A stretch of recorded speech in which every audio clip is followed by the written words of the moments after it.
부활의 아침 주님의 부활을 생각하며 또한 믿음의 고백을 드리며 이 자리에 오신 여러분들 모두에게 우리 주님 주시는 특별한 은총이 함께 하시기를 주의 이름으로 축원을 드립니다. 좌우에 계신 분들과 이렇게 평화의 인사를 나누셨으면 좋겠습니다. 하나님의 은총이 당신과 함께 하시기를 바랍니다.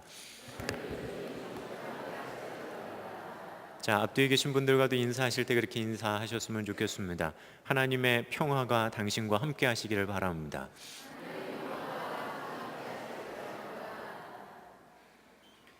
예배를 준비하면서 준 4층에서 들려오는 아이들의 떠드는 소리가 굉장히 행복하게 들렸습니다. 그 어느 때보다도 아이들의 웃음소리와 떠드는 소리가 얼마나 소중한가라고 하는 걸 다시 한번 생각해 볼 수 있는 그런 시간이었습니다. 저희는 부활의 기쁨을 이야기하며 또한 그 기쁨 가운데 예배 드리고 있지만 우리 당장 같은 저희 감리교회 경기연회 안에 안산에 해당하는 수많은 교회들은 지금 현재 부활의 기쁨보다도 그들은 지금 당장 당하고 있는 슬픔 속에서 그들은 부활을 맞이하고 있습니다. 우리가 어려움 당하고 슬픔 당하고 있는 그들을 부활 이 기쁜 절기 가운데 또한 잊어서는 안 될 것 같습니다. 이 시간 여러분들께 말씀을 전하기 전에 우리가 다 함께 주님 앞에 기도할 수 있었으면 좋겠습니다. 하나님, 큰 슬픔 가운데 신음하고 있는 이들 주님께서 돌보아 주시며 하나님께서 그들을 긍휼히 여겨주시고 하나님의 놀라운 은혜들을 그들 속에 더하여 주십시오. 우리 이 시간 다 함께 어려움 당하고 있는 이들을 위해서 우리 다 함께 중보하며 기도하도록 하겠습니다. 기도하겠습니다. 사랑의 아버지 하나님, 하나님 앞에 나와 기쁨의 부활을 경험하며 고백하고 있지만 지금 현재 우리의 주변에는 어려움 가운데 힘들어하는 이들이 있음을 너무나 잘 압니다. 주님, 부활의 기쁨 가운데 함께 기뻐하며 참여해야 했던 수많은 이들이 오히려 싸늘한 시신이 되어 돌아오며 그들의 생사마저 확인할 수 없는 가운데 마음 아파하며 고민하는 이들이 있습니다. 주여, 우리가 할 수 있는 것 없사오니 주님께서 그들의 마음과 생각을 붙드시고 주님께서 그들을 위로해 주시기를 간절한 마음으로 바라고 소망합니다. 한 개인 한 가정의 문제가 아닌 또한 믿음의 공동체 가운데 일어난 수많은 어려움 속에 슬퍼하는 이들을 주님께서 찾아가 위로해 주시며 주님, 그들이 그 가운데 주님으로 인해 하늘에서 주어지는 위로를 받게 하시며 평안함을 얻게 하시며 되어져가는 모든 일들 속에 인도해 가시는 주님의 은혜들을 누리게 하여 주옵소서. 하나님, 안 계신 것 같은 상황 속에 더 굳건한 믿음과 소망을 가지고 나가는 저희 모두가 되게 하여 주옵소서.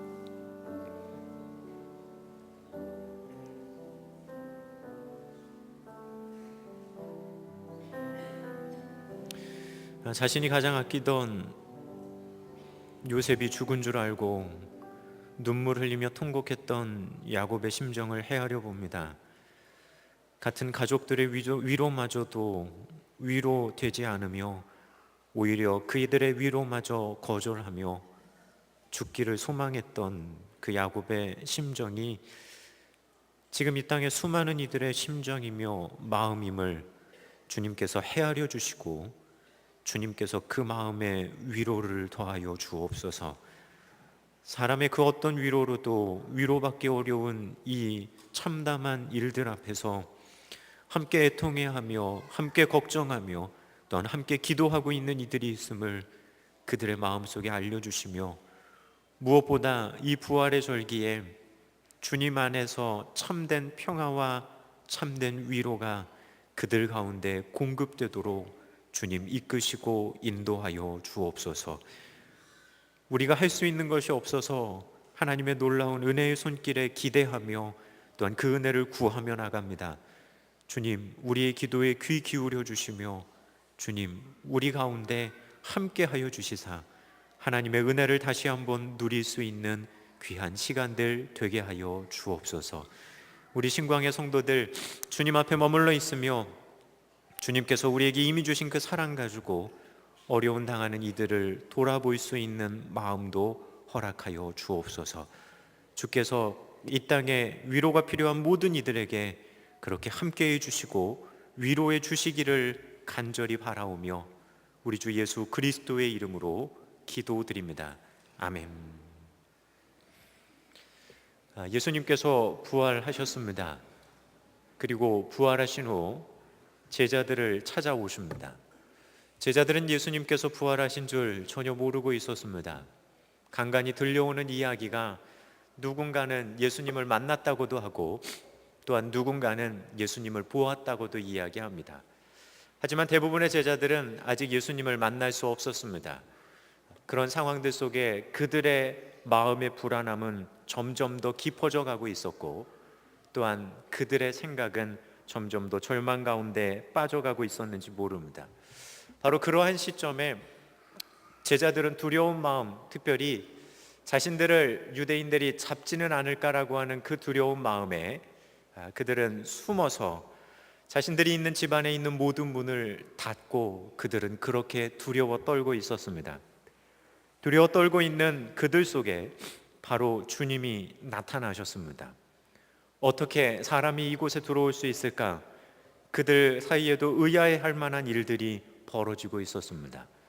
그리고 그들을 찾아오신 주님께서는 그들에게 다른 것을 이야기하시는 것이 아니라 너희에게 평강이 있을지어다. 주님은 그들에게 그렇게 이야기하십니다. 어쩌면 이번 부활절, 특별히 이 땅을 살아가고 있는 우리 모두에게 그 어느 것보다도 하나님 주시는 평강이 있기를 간절히 바라고 소망합니다. 또한 그 평강을 바라는 마음이 아마 누구나 다르지 않을 그런 시간들을 우리는 보내고 있습니다. 주님은 두려워하는 이들에게 이야기하십니다.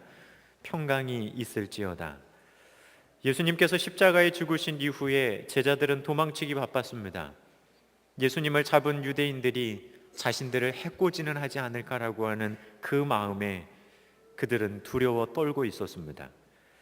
그들은 유대인들의 눈을 피해야 했고 그들은 자신들이 죽음에 이르지 않을까 하는 두려움과 공포 속에 있어야 했습니다.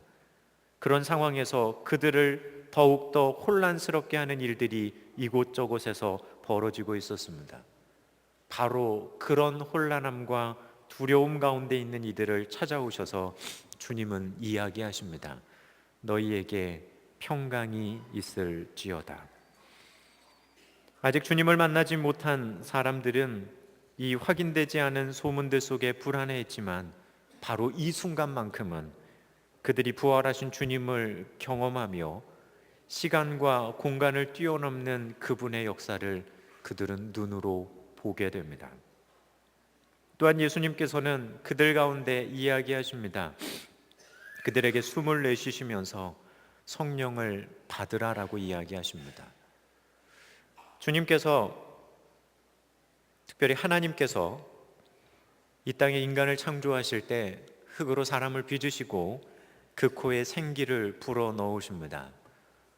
그때 불어 넣으실 때 하나님의 생명이 우리들 가운데 주어졌고 그리고 우리는 그런 생명을 받은 존재들이 되어집니다. 어쩌면 예수님은 태초에 그 처음을 기억하시며 태초에 하나님과 함께 계셨던 그분이 이야기하시는 겁니다. 너희에게 성령이 있기를 바란다라고. 성령을 받으라.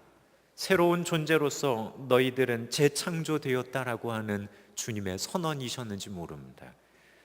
예수님은 자신의 몸을 내어주시면서 사람들에게 그렇게 사랑을 표현하셨던 이유를 그렇게 말씀하고 계시는지 모릅니다.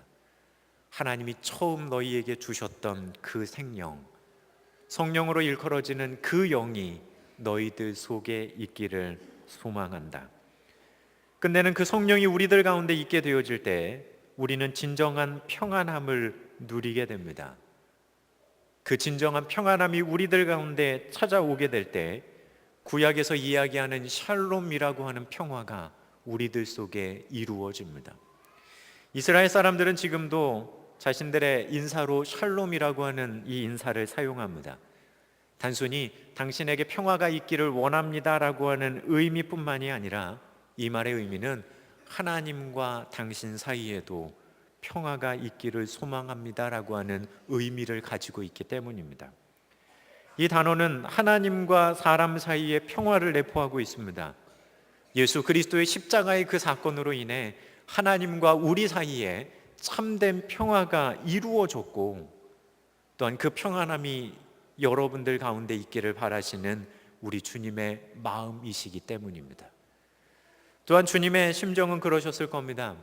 십자가에서 모든 것을 다 이루신 주님께서, 이미 다 이루었다 말씀하신 주님께서 모든 것이 그렇게 온전하게 이루어졌기 때문에 너희에게 평강이 있을지어다라고 주님은 말씀하시는 겁니다. 예수님께서 십자가에서 자신의 목숨을 내어주시고 숨이 끊어지실 때 성전의 휘장이 하늘에서부터 아래로 둘로 쪼개집니다. 대제사장 이외에는 들어갈 수 없었던 그 지성소 안으로 누구든지 들어갈 수 있는 그 길을 우리 주님이 열어놓으셨기 때문입니다. 그러니 평안하라는 겁니다. 하나님은 이제 저 멀리 계신 분이 아니라, 중가운데 제사장을 통해서만 갈 수 있는 분이 아니라 이제는 우리가 직접 그 주님 앞에 나갈 수 있음을 주님은 분명 우리에게 그렇게 말씀하시는 겁니다. 다시 말해, 하나님이 우리와 함께 하시기 때문에 우리는 평안할 수 있습니다. 내 삶에 다른 조건이 채워졌기 때문에 내 삶이 평안한 것이 아니라 주님이 우리와 함께 하시기 때문에 우리는 평안할 수 있습니다. 소망하기는 부활의 이 아침에 우리와 함께 하시는 주님으로 말미암는 참된 기쁨과 평안함이 여러분 가운데 있으시기를 우리 주님의 이름으로 축원을 드립니다. 예수님의 이 땅에 오실 때 임마누엘이라고 불려주십니다. 그 말의 의미는 하나님께서 우리와 함께 하신다는 겁니다. 하나님께서 우리와 함께 하실 때 우리는 평안할 수 있습니다. 하나님 계시지 않은 것이 평안하지 않은 삶이기 때문입니다. 예수님이 이미 제자들 사이에 오셔서 성령 받으라 이야기하시며 그들 속에 함께 하시며 주님은 이야기하십니다. 너희에게 평강이 있을지어다. 주님은 이미 그들 가운데 선언하시는 겁니다. 이미 하나님이 주시는 평화와 평강이 이 자리에 임했다라고 하는 겁니다. 그것이 부활이 우리에게 주는 가장 크고 놀라운 기쁨이며 우리가 누려야 될 참된 진리이기 때문입니다. 여러분들 가운데 예수 그리스도로 말미암는 하나님의 평화가 이루어졌습니다. 그것을 믿음으로 받아들이든 받아들이지 못하는 그런 모습은 우리에게 달린 겁니다. 주님은 이미 그 길을 열어두셨고 우리에게 성령을 주셨고 우리 가운데 함께 하십니다. 소망하기는 믿음의 눈을 가지고 그 주님을 바라보며 성령 안에서 세상이 줄 수 없는 하늘의 평안함을 누리는 신광의 성도 여러분들 되시길 주의 이름으로 축원을 드립니다. 그 평안이 있어야 평안이 필요한 사람들에게 나아가 주의 평안함을 이야기할 수 있습니다. 우리의 삶의 여정에 그 어떤 것보다도 십자가의 은혜로 인해 주어지는 그 평안함이 여러분들의 삶을 감싸시기를 다시 한번 우리 주님의 이름으로 축원을 드립니다. 기도하겠습니다.